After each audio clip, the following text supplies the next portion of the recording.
बड़ी धूमधाम से मनाया गया 12 वफात जुलूस मोहम्मदी। खबर रायबरेली खीलो से आ रही है। 16 सितंबर में खीरो ब्लॉक के खीरो कस्बा के 4 मस्जिदों में बरौंडी, हरिपुर, मिर्दहा, रनापुर, पाहो गांव में सोमवार की दोपहर 12 वफात धूमधाम से मनाया गया है। सभी मस्जिदों से जुलूस मोहम्मदी निकाला गया जो खीरो चौराहा पहुंचा, जहां से एक साथ बाबा फतेह शहीद शाह मजार खीरो पहुंचकर समाप्त हुआ। इस दौरान जुलूस के साथ चल रहे मौलाना व हाफिज द्वारा फातिहा के बाद सभी के साथ हिंदुस्तान की सलामती की दुआ की गई। वैसे तो इस त्योहार को लेकर ऐसी मान्यता है कि ये पर्व पैगंबर मोहम्मद साहब के इंतकाल के बाद से ही मनाया जा रहा है। हालांकि सन 1588 में उस्मानिया साम्राज्य के दौरान इस त्योहार को काफी लोकप्रियता मिली और तब से प्रतिवर्ष इस्लामिक कैलेंडर की 12 रबी अल अव्वल को ये त्योहार इतने धूमधाम के साथ मनाया जाता है।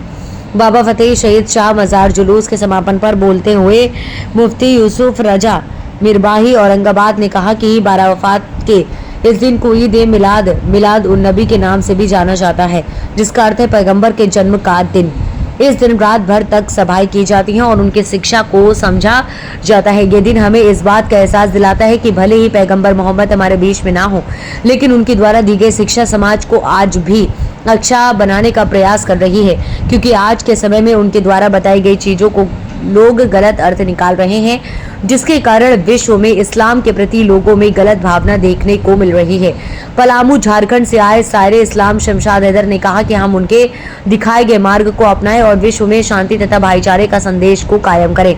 यही कारण है कि हमें 12 वफात के महत्व को समझना चाहिए और इसके वास्तविक अर्थ को अपने जीवन में आत्मसात करने का प्रयास करना चाहिए। विभिन्न मुस्लिम समुदाय का इस पर्व को लेकर अपना अलग अलग तर्क है। सुन्नी समुदाय द्वारा इस दिन को शोक के रूप में मनाया जाता है, वहीं शिया समुदाय द्वारा इस दिन को जश्न के रूप में मनाया जाता है। इसी तारीख को इस्लाम के पैगंबर मोहम्मद साहब का जन्म हुआ था तथा इसी तारीख को उनका इंतकाल भी हुआ था। उनके द्वारा इस्लाम के संदेश देने से पहले अरब समाज में तमाम तरह की बुराइयां व्याप्त थी। लोगों द्वारा अपनी बेटियों को जिंदा जला दिया जाता था। जरा जरा सी बातों पर झगड़ा और तलवारों का इस्तेमाल करना आम बात थी। अपने द्वारा दी गई शिक्षाओं द्वारा उन्होंने अरबों की करबलाई समूह को एक सभ्य समाज में बदल दिया। इस्लाम के पूर्व समाज में इन बुराइयों के कारण लोग छोटी छोटी बातों पर एक दूसरे का कत्ल कर दिया करते थे।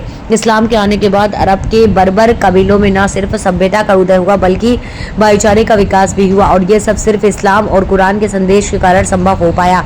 इस मौके पर निकाले गए जुलूस में मुफ्ती यूसुफ औरंगाबाद, नकीब साजिद रजा औरंगाबाद, सायरे इस्लाम जनाब शमशाद सहित तमाम लोग मौजूद रहे। वहीं भारी पुलिस बल के साथ थाना प्रभारी निरीक्षक मौजूद रहे।